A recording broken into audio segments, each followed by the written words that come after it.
Okay, so I have an FMX here, and so it has vertical bite wings, and we want to make a duplicate of this because this particular patient needs to take this copy of them with them because we are in the Stone Age where we still do film.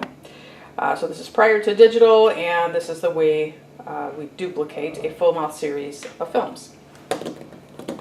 So you have to take them out of the mount so that each individual exposure, you need to take it out. So first I'm going to go to my duplicating machine here, open the lid, and make sure I wipe it off.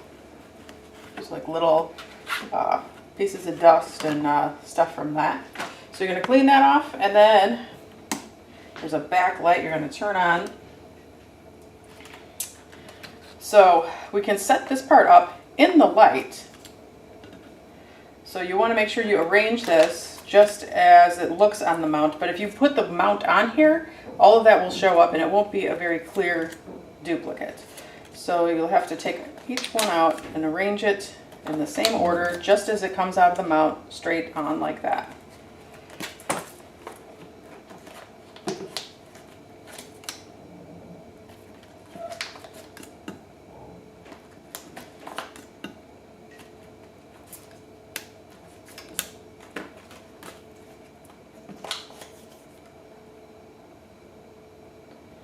And you want to space them out so they're not touching or overlapping.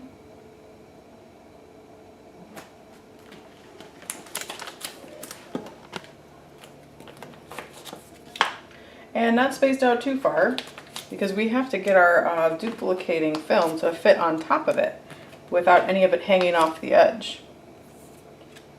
So I gotta space these out a little more. Okay. So I have everything pretty tight in here without being touched by the next one. So that looks pretty good. Now, normally we would, at this point, go into this cabinet here. This is where we keep our duplicating film. And this is, there's a box in here. This is our duplicating film. And you would have to open this, but you wouldn't want to open this with the lights on. So you'd have to have just the red safety lights on and turn off the rest of the lights. And you would open this flap, and there's an envelope in here. It's like a package. And you would take one film out of the package, stick the envelope right back in, and put it in the cabinet just in case somebody comes in and turns on the lights on you. And otherwise that whole box of film gets exposed to light, which we don't want because it's very expensive. So when this gets low, maybe there isn't any film in there, we need to let somebody know, either a faculty or Miss Cindy or whoever's around, to try to refill it if we need to. Alright, so now we have everything set up here. So I would grab a duplicating film from that box. I've already gotten one out of there, so I have exposed this one to light. You would not want to expose it to light first, but just so you can see it for video purposes, this is what a duplicating film looks like if it's exposed to light. But we're going to just go through the motions, and I'm going to show you kind of how we do this. So get a little closer here. So what you want to do is make sure that this border is going to cover everything, and you also want to make sure the teeth, or these little ridges, are on the lower left side. That ensures that you have the emulsion side down. So you want to hover over, make sure you're going to cover everything, and then you just put it down. Once you put it down, you don't want to move it around or everything gets jumbled. So we have that all set. We're going to close the lid, lock it up, and then over here we're set up automatically to 25. That's the amount of time in seconds that it's going to take to do it. If it's darker to begin with, we're actually going to increase this so it'll be exposed to this light in the machine longer to lighten it actually. And then vice versa, if it's lighter, you're going to actually decrease this time. So you would do that here, 24, 25, 26. So we're going to go with 25. And I'm going to hit the go button, which is right here. So I'm going to hit this, let it go. It's going to count down from 25 to 0. And when it's done, it's going to beep. And then when we hear that beep, that's going to be our indication that we can open the lid and take the duplicating film and feed it through the processor. So we'll wait till it's done.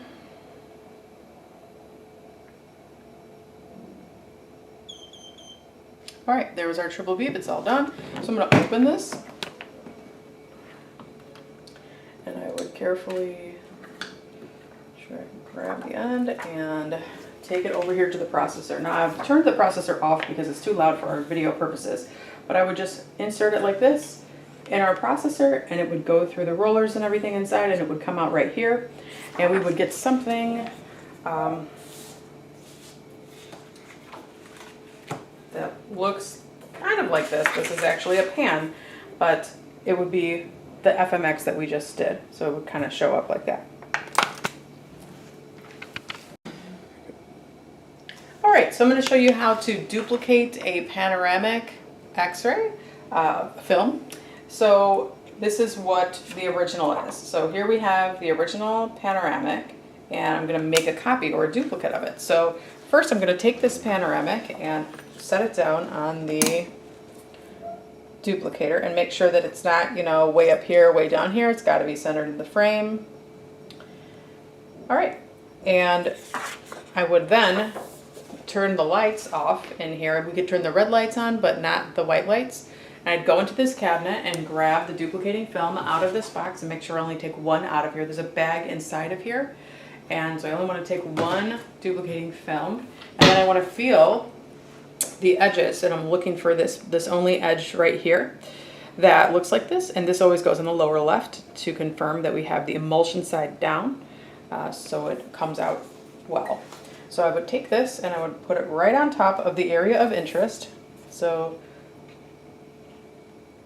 the top right here is more important than the bottom. There's a little bit of dead space at the bottom, so I'm going to put it right on top like that. Then I'm going to close the lid, lock the box, and then over here we are automatically set up for 25. So I'm going to leave it set at 25 because it wasn't too dark or light to begin with, the original panoramic film. So I'm going to keep it at 25. If I needed to adjust it here, I would on the left. If it's darker, you want to increase. If the original is darker, you want to increase this number.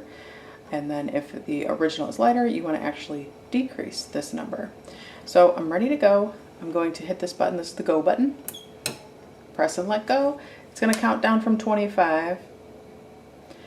And then when it gets to the end, we'll wait for the triple beep that tells us that it has completed its duplication cycle.